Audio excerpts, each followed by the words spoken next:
West Australian gardens really come into their own in November. It's beautiful and sunny outside. It's a great time to be in the garden.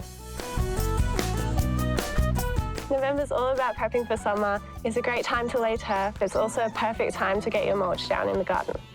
A nice patch of lawn is cooling, it's great for the kids to play on, and if you get the right one, it can be low maintenance too. A good all-rounder is Matilda Buffalo. It's tough, soft and good looking.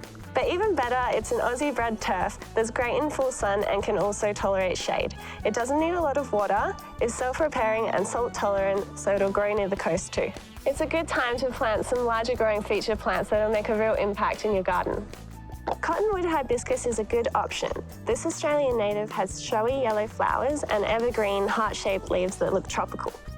Magnolia Little Gem is another star plant that can be used as a feature tree, or if you need a hedge, plant several close together and keep them pruned. Viburnum tinus is another great option. It's a beautiful hedging plant with glossy green leaves and beautiful white bunching flowers. November's a great time to be in the veggie patch. There's always plenty to do. If you've got some space, it's a good time to get rock melon and watermelon seeds in. It's time to plant spring onions, tomatoes, capsicums and cucumber too. Growing seedlings will give quicker results. Kids love planting radishes because they're so quick growing and tasty in summer salads. Plant lettuces for successive crops.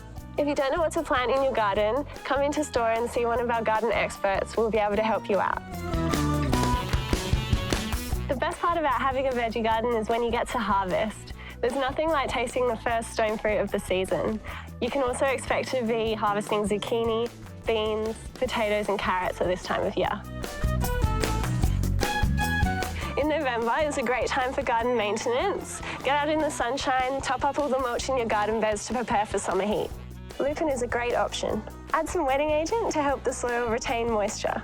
Be fire safe. Clean up around the yard, remove dead branches, clean up leaf litter and generally be aware of fire safety in your area. Check out your local fire authority website for more fire safety hints. Check citrus for disease and mulch. Come into store and check out our huge range of plants. We've got plenty of experts ready to help you. Click here for more gardening advice and click here to go back to the website.